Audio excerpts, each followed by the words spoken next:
Hello, नमस्कार साथियों। एक बार फिर आप लोगों का शुभ नॉलेज पॉइंट में स्वागत है। तो आज के इस वीडियो में हम लोग अपने हिस्ट्री सीरीज को फिर से कंटिन्यू कर रहे हैं। तो आज का पहला प्रश्न है साथियों, तराइन का प्रथम युद्ध 1191 में किसके मध्य लड़ा गया? ऑप्शन ए है मोहम्मद गौरी और भीम, ऑप्शन बी मोहम्मद गौरी और पृथ्वीराज तृतीय। तो साथियों, इसका सही उत्तर होगा मोहम्मद गौरी और पृथ्वीराज तृतीय के बीच तराइन का युद्ध 1191 में लड़ा गया, जिसमें पृथ्वीराज तृतीय विजयी हुए। फिर 1192 में तराइन का दूसरा युद्ध लड़ा गया, जिसमें मोहम्मद गौरी विजयी हुए। इसे भी साथियों आप लोग ज़रूर याद रखेंगे। साथियों, ये वीडियो आपके लिए काफ़ी हेल्पफुल होगा, क्योंकि इसमें आपको हिस्ट्री से संबंधित कुछ महत्वपूर्ण प्रश्न बताए जाएंगे। और चलते हैं साथियों प्रश्न नंबर 2 की ओर। प्रश्न नंबर 2 है साथियों कि पानीपत की तृतीय युद्ध कब हुई थी? साथियों, आप लोगों को याद होगा कि पानीपत का कुल 3 युद्ध हुआ था। प्रथम युद्ध 1526 में हुआ था, बाबर और इब्राहिम लोदी के बीच। पानीपत का दूसरा युद्ध साथियों 1556 में अकबर और हेमू के बीच हुआ था। तथा पानीपत का तीसरा युद्ध साथियों 1761 में हुआ था। इसे भी आप लोग याद रखेंगे साथियों कि पानीपत का 3 युद्ध हुआ था। प्रथम युद्ध 1526 में, द्वितीय युद्ध 1556 में तथा तृतीय युद्ध 1761 में हुआ था। चलते हैं साथियों प्रश्न नंबर 3 की ओर। प्रश्न नंबर 3 है साथियों कि तराइन का द्वितीय युद्ध कब हुआ था?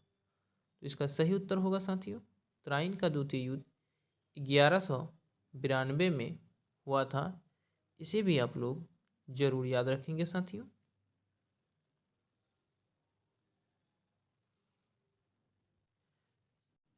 चलते हैं साथियों प्रश्न नंबर 4 की ओर। प्रश्न नंबर 4 है साथियों कि खतौली का युद्ध जो 1518 में हुआ था, वो किस किस के बीच हुआ था? तो इसका सही उत्तर होगा साथियों, खतौली का युद्ध राणा सांगा और इब्राहिम लोदी के बीच 1518 में हुआ था। इसे भी आप लोग याद रखेंगे साथियों कि 1518 में खतौली का युद्ध राणा सांगा और इब्राहिम लोदी के बीच हुआ था। चलते हैं प्रश्न नंबर 6 की ओर साथियों। प्रश्न नंबर 6 कह रहा है कि प्रथम मैसूर युद्ध किन के बीच लड़ा गया था? तो इसका सही उत्तर होगा साथियों, प्रथम मैसूर युद्ध ब्रिटिश और हैदर अली के बीच लड़ा गया था। इसे आप लोग जरूर याद रखेंगे साथियों। हमारा अगला प्रश्न है साथियों प्रश्न नंबर 6। प्रश्न नंबर 6 है साथियों कि सती प्रथा पर प्रतिबंध किसने लगाया था? तो इसका सही उत्तर होगा Lord William Bentinck. Lord William Bentinck ने साथियों सती प्रथा पर प्रतिबंध लगाया था। इसे आप लोग जरूर याद रखेंगे। लॉर्ड डलहौजी को रेलवे का जनक माना जाता है तथा कर्जन के समय 1905 में साथियों बंगाल विभाजन हुआ था। इसे भी आप लोग जरूर याद रखेंगे। हमारा अगला प्रश्न है साथियों प्रश्न नंबर 7।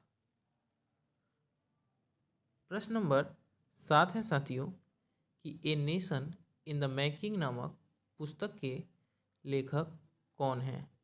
तो इस प्रश्न का सही उत्तर होगा साथियों, a nation in the making नामक पुस्तक के लेखक सुरेंद्र नाथ बनर्जी हैं। इसे जरूर आप लोग याद रखेंगे कि a nation in the making नामक पुस्तक के लेखक सुरेंद्र नाथ बनर्जी हैं।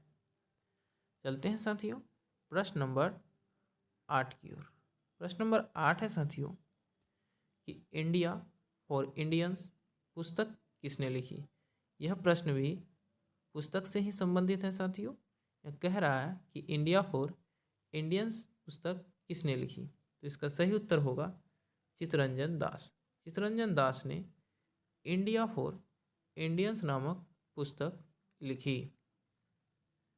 हमारा अगला प्रश्न है साथियों, प्रश्न नंबर 9, कालिदास सम्मान किस क्षेत्र में योगदान हेतु दिया जाता है, तो इसका सही उत्तर होगा कला। कला के क्षेत्र में योगदान के लिए कालिदास पुरस्कार दिया जाता है। इसे भी आप लोग जरूर याद रखेंगे।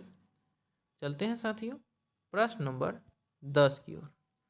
प्रश्न नंबर 10 है साथियों कि आगरा शहर की स्थापना किसने किया था, तो इसका सही उत्तर होगा साथियों सिकंदर लोदी।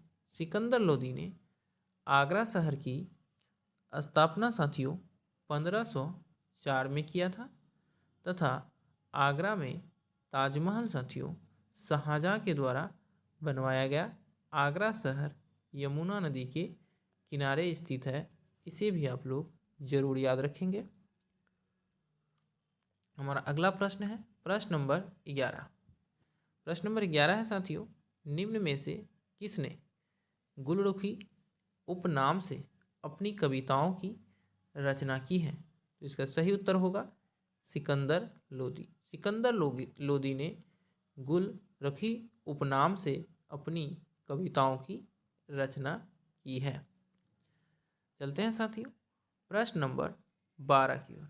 प्रश्न नंबर 12 है साथियों कि इनमें से कौन गुलाम वंश का शासक नहीं था, तो साथियों बलबन, इल्तुतमिश, कुतुबुद्दीन ऐबक ये तीनों गुलाम वंश के शासक थे तथा इब्राहिम लोदी लोदी वंश के शासक थे। तो इसलिए इस प्रश्न का सही उत्तर होगा साथियों इब्राहिम लोदी। इब्राहिम लोदी गुलाम वंश के शासक नहीं थे। चलते हैं प्रश्न नंबर 13 की ओर। प्रश्न नंबर 13 है दिल्ली सल्तनत के किस वंश ने सबसे कम समय तक शासन किया, तो इसका सही उत्तर होगा साथियों खिलजी वंश ने। खिलजी वंश ने दिल्ली सल्तनत में सबसे कम समय तक शासन किया, 1290 से लेके 1320 तक दिल्ली सल्तनत में खिलजी वंश ने शासन किया। चलते हैं प्रश्न नंबर 14 की ओर। प्रश्न नंबर 14 है साथियों कि विजयनगर साम्राज्य की स्थापना किसने की थी, तो इसका सही उत्तर होगा हरिहर और बुक्का ने। हरिहर और बुक्का ने विजयनगर साम्राज्य की स्थापना 1336 में किया था। क्वेश्चन नंबर 15 है साथियों, इनमें से किसे आंध्र भोज भी कहा जाता है, तो इसका सही उत्तर होगा कृष्णदेव राय को। कृष्णदेव राय को आंध्र भोज के नाम से जाना जाता है। इसे भी आप लोग जरूर याद रखेंगे। हमारा आज का लास्ट प्रश्न है साथियों कि अष्टदिग्गज किस राजा से संबंधित थे, तो इसका सही उत्तर होगा कृष्णदेव राय। कृष्णदेव राय साथियों अष्टदिग्गज से संबंधित थे। कृष्णदेव राय के दरबार में 8 तेलुगु कवि रहते थे जिसे अष्टदिग्गज कहा जाता था। धन्यवाद साथियों, फिर मिलते हैं अगले वीडियो में। तब तक के लिए जय हिंद।